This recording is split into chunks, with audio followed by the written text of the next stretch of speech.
Hello， 大家好，歡迎嚟到 TRX 教室。我係 TRX 教主 James。TRX 速成班第3堂。理想嘅 TRX 場地係乾嘅平地，而且喺活動範圍上面冇其他設施或者雜物阻住，好似相中呢條木柱，阻擋咗使用者左邊嘅活動範圍，就唔係咁理想啦。而另一張相中嘅告示牌，由於冇影響活動範圍，所以唔構成問題。至於場地嘅理想面積，大約係6尺乘8尺，由固定點開始，向前行3步，轉右，再行3步，180度轉身，再行6步。呢個就係固定點前面嘅活動範圍。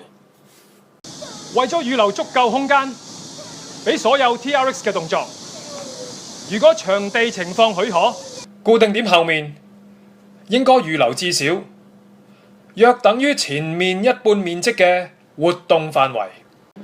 最理想嘅情況係前面同後面都有相同面積嘅活動範圍，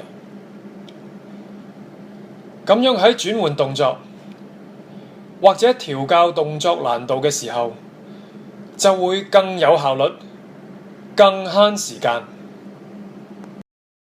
固定點有垂直以及水平方式兩種，最常見係垂直固定點，佢嘅特色係比較易穩。不過由於活動範圍局限咗喺前面，所以喺調校難度嘅時候就會欠缺咗彈性。大部分地下嘅動作難度會因此而增加。對於初學者嚟講，喺動作方面嘅選擇就會少咗。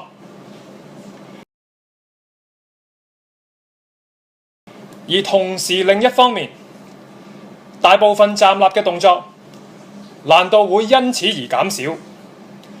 對於想挑戰難度嘅朋友，亦都同初學者一樣，都會遇到動作選擇減少嘅問題。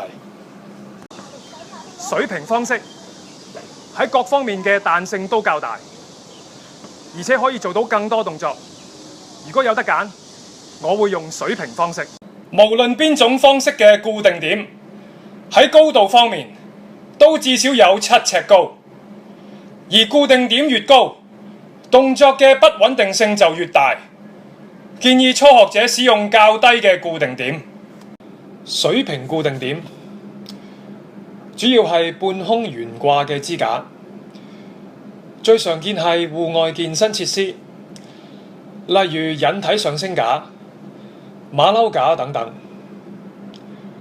另外，足球場嘅龍門架、休憩座位上面嘅橫梁，甚至水平嘅樹幹，都係屬於可以使用嘅水平固定點。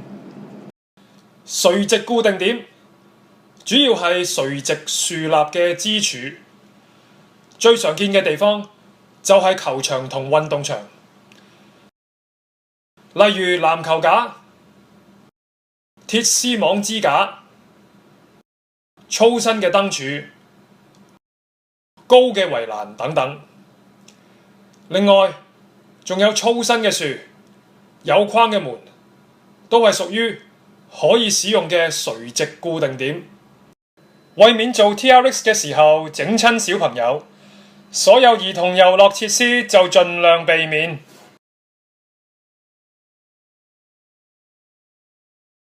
由於承載力問題，用嚟掛衫嘅鐵通或者外牆喉管絕對唔可以使用。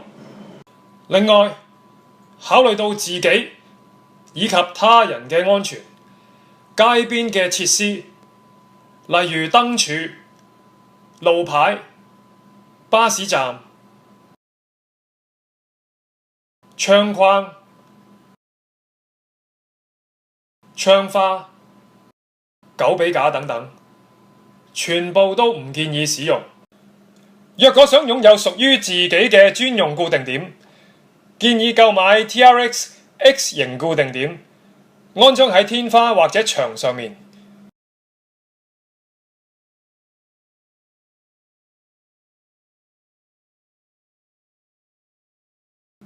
不過 X 型固定點隨盒附送嘅螺絲係唔啱石屎樓用嘅，要配返10毫米口徑嘅拉爆螺絲，而且至少要3寸長。無論垂直或者水平方式，最重要嘅考慮因素係結構安全。如果有懷疑，就應該揾個另一個地方。喺戶外做 TRX， 最怕就係遇到場地管理員或者保安。為免麻煩，我會建議大家首先揾戶外健身設施。如果冇嘅話，就盡量揾冇人管理嘅公眾地方，例如公園、遊樂場、休憩場地、康文署或屋邨球場等等。但大前提係要治安良好，同埋夜晚要有足夠嘅燈光。如果有管理員向你問話，只要講清楚你係做運動。以我嘅經驗，大部分嘅管理員都唔會留難你。但最緊要記住，小心使用設施，千祈唔好破壞公物。下一堂我會教大家點樣 set up。